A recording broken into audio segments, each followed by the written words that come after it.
নমস্কাৰ আপোনালোকক পুনৰ স্বাগতম জনাইছো মোৰ অন্য এটি ভিডিঅ'লৈ আহকচোন আজিৰ ভিডিঅ'টোত আমি জানিবলৈ চেষ্টা কৰিম 2025 বৰ্ষটো কেনে যাব আপোনালোকৰ বাবে আৰু আমি জানিম টেৰট কাৰ্ডৰ যোগেদি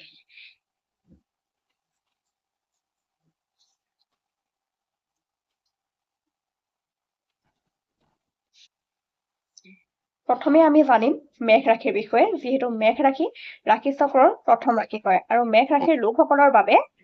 টেৰট কাৰ্ডে কি কয় জানি লওঁ আহক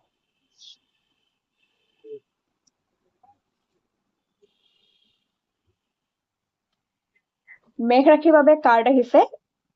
এটা পজিটিভ কাৰ্ড হয় আৰু এই কাৰ্ডটো হৈছে কুইন অফ ওৱান্স মানে তৰোৱালৰ ৰাণী ঠিক আছে তেন্তে আমি এতিয়া এই কাৰ্ডটো বিশ্লেষণ কৰিম এই কাৰ্ডটোত আপোনালোকে স্পষ্টকৈ দেখিবলৈ পাইছে এখন সিংহাসনত এগৰাকী ৰাণী বহি আছে তেওঁৰ হাতত ফুল আছে এফালে আকৌ তৰোৱাল আছে বা লাঠি বুলিও ক'ব পাৰি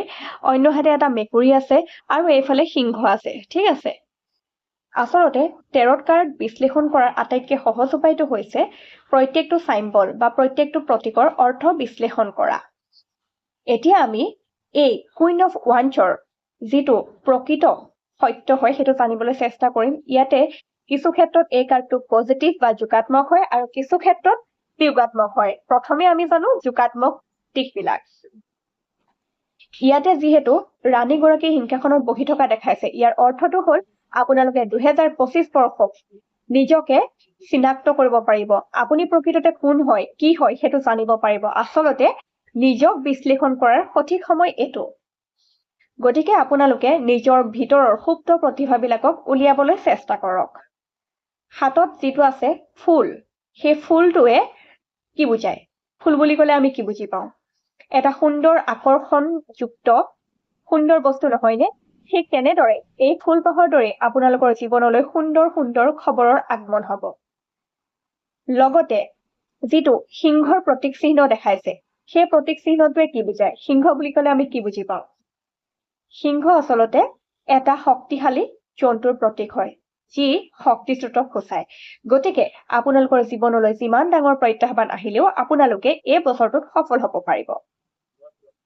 লগতে ৰাণীগৰাকীয়ে পিন্ধি আছে হালধীয়া ৰঙৰ বস্ত্ৰ আৰু হালধীয়া ৰঙৰ মুকুট লগতে বগা ৰঙৰ এখন কাপোৰো আছে গতিকে হালধীয়া ৰংটোৱে কি সূচায়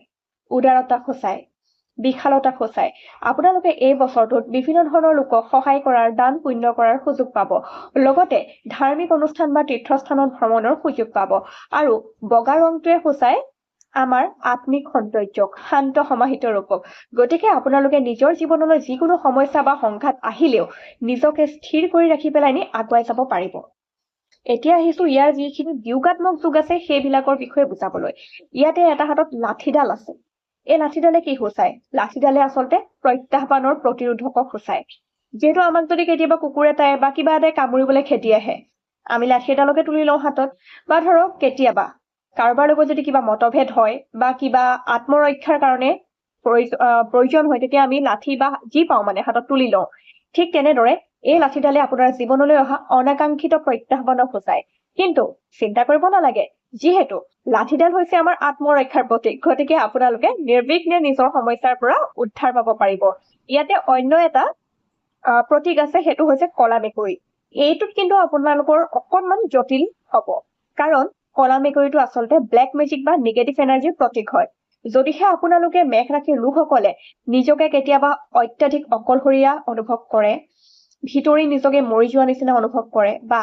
বিভিন্ন ধৰণৰ বেয়া চিন্তা নিজৰ মনলৈ আহে কোনো কাম হৈ নুঠে অত্যাধিক ভাগৰুৱা অনুভৱ কৰে মনটো গুমা গুমা লাগি থাকে তেন্তে আপোনালোকে বুজি পাব যে আপোনালোকৰ অৰাটো নিগেটিভ হৈ গৈছে বা অন্যান্য বিয়োগাত্মক শক্তিৰ প্ৰভাৱ আপোনালোকৰ গাত পৰিছে